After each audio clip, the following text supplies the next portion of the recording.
relationship between zero and coefficient of a quadratic polynomial। तो आज हम लोग कोफिशिएंट एंड जीरो का जो रिलेशन होता है वो हम देखेंगे और उसके बारे में डिस्कस करेंगे।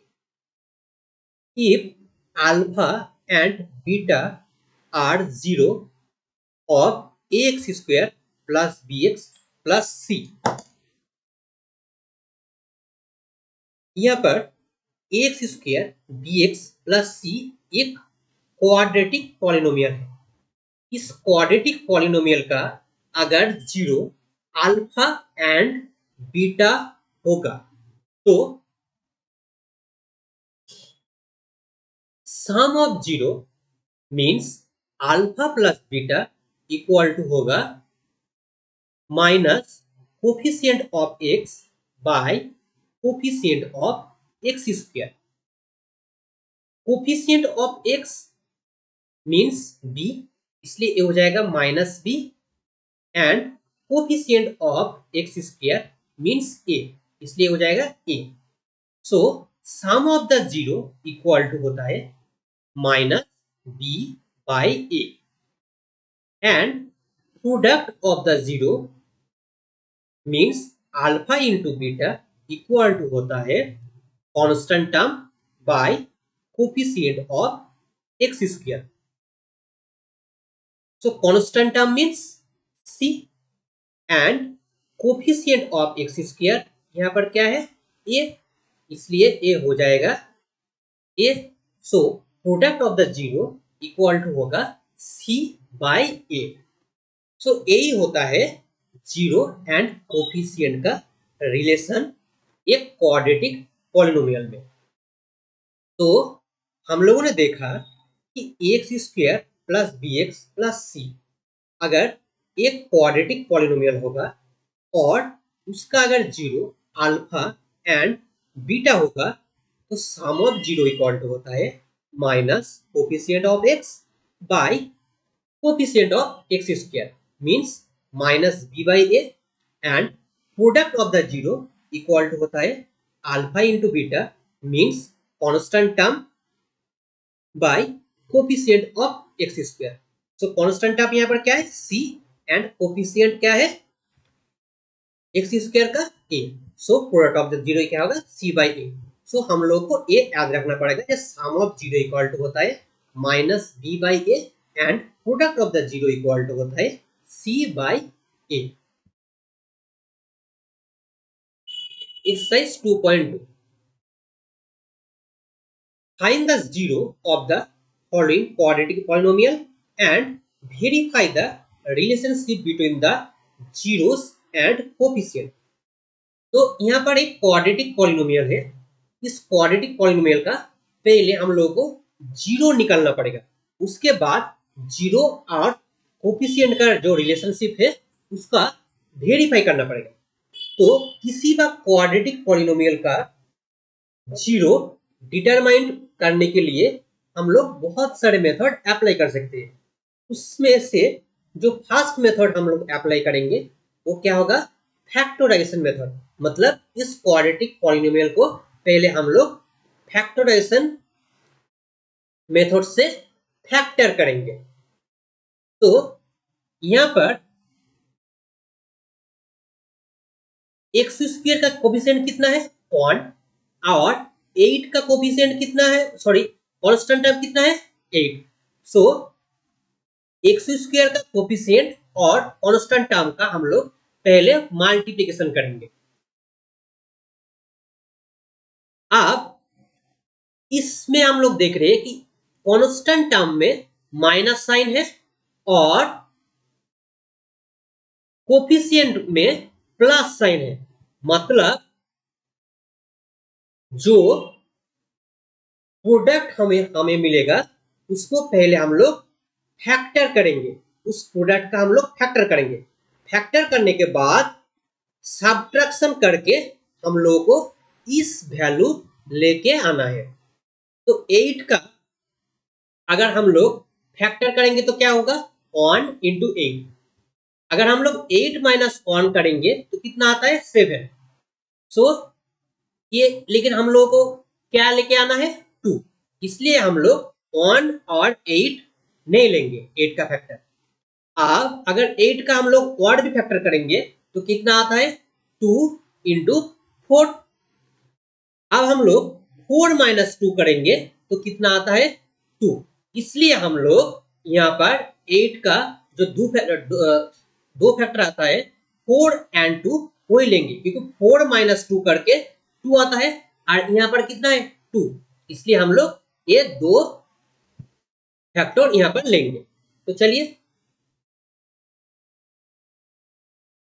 तो एक्स स्क्वायर इसको लिख दिया और हम लोग 2 को लिखेंगे क्या, 2 को लिखेंगे 4 माइनस 2।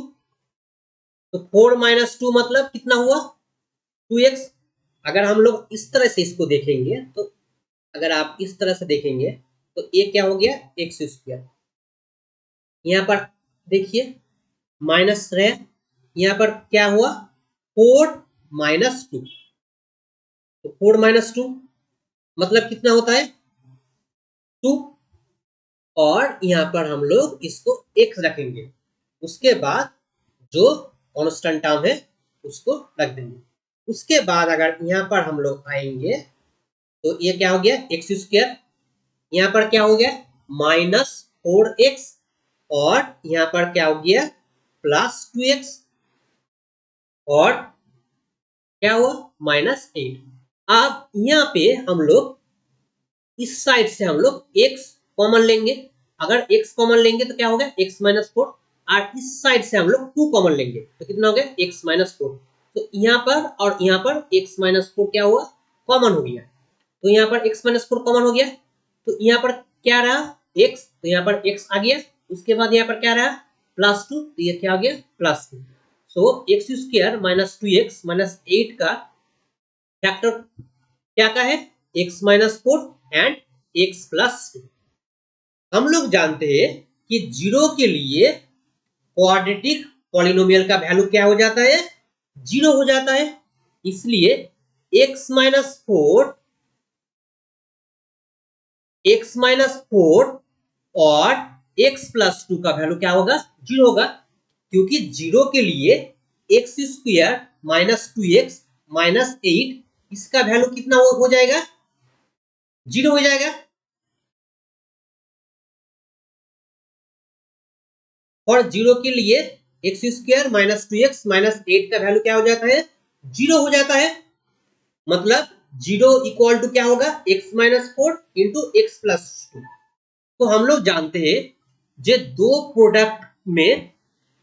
प्रोडक्ट का वैल्यू अगर 0 आता है तो इसमें से एक का वैल्यू डेफिनेटली 0 होगा, मीन्स x माइनस 4 का वैल्यू 0 होगा, नहीं तो x प्लस 2 का वैल्यू 0 होगा। तो अगर x माइनस 4 का वैल्यू 0 होगा तो x का वैल्यू कितना होगा 4, और x प्लस 2 का वैल्यू अगर 0 होगा तो x का वैल्यू कितना होगा माइनस 2। और हम लोग जानते हैं जो x का वैल्यू निकल के आता है उसी को तो हम लोग बोलते हैं 0। तो यहाँ पर देख लीजिए, यहाँ पर 2 0 आया है, एक है 4 और एक है माइनस 2।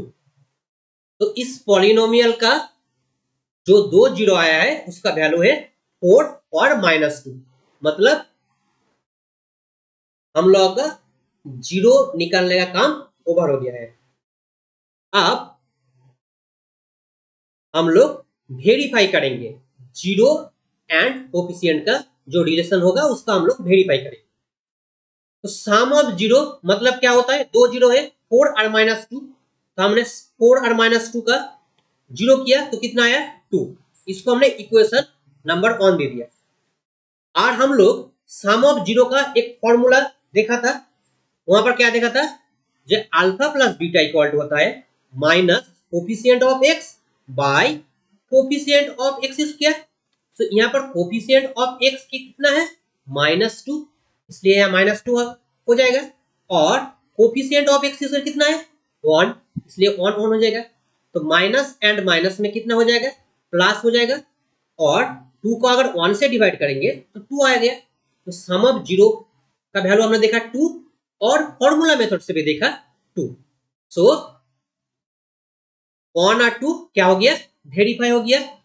तो 0 एंड कोफिशिएंट का जो रिलेशनशिप ये वेरीफाई हो गया। अब हम लोग जानते हैं जब प्रोडक्ट ऑफ 0 क्या होगा, यहाँ पर 0 क्या था 4 और -2, तो प्रोडक्ट ऑफ 0 क्या होगा 4 इंटू -2, इसका वैल्यू कितना होगा -8। अब हम लोग फॉर्मूला मेथड से करेंगे तो कितना होगा alpha into beta equal to हम लोग क्या देखा था सी बाई ए, और हमने क्या देखा था constant term by coefficient of x square. तो यहाँ पर कांस्टेंट टर्म में मतलब -8 और कोफिशिएंट ऑफ एक्स स्क्वायर मतलब 1, इसलिए यहाँ पर 1 आ गया। तो यहाँ पर कांस्टेंट टर्म -8 बाय 1, तो -8 बाय 1 इक्वल टू कितना आता है -8, और हमने प्रोडक्ट ऑफ 0 करके भी देखा था -8 और फॉर्मूला से भी देखा -8। तो ये भी वेरीफाई हो गया। तो यही होता है 0 निकालने का तरीका एंड कोफिशिएंट और 0 का जो रिलेशनशिप होता है उसका वेरीफाई। Thank you.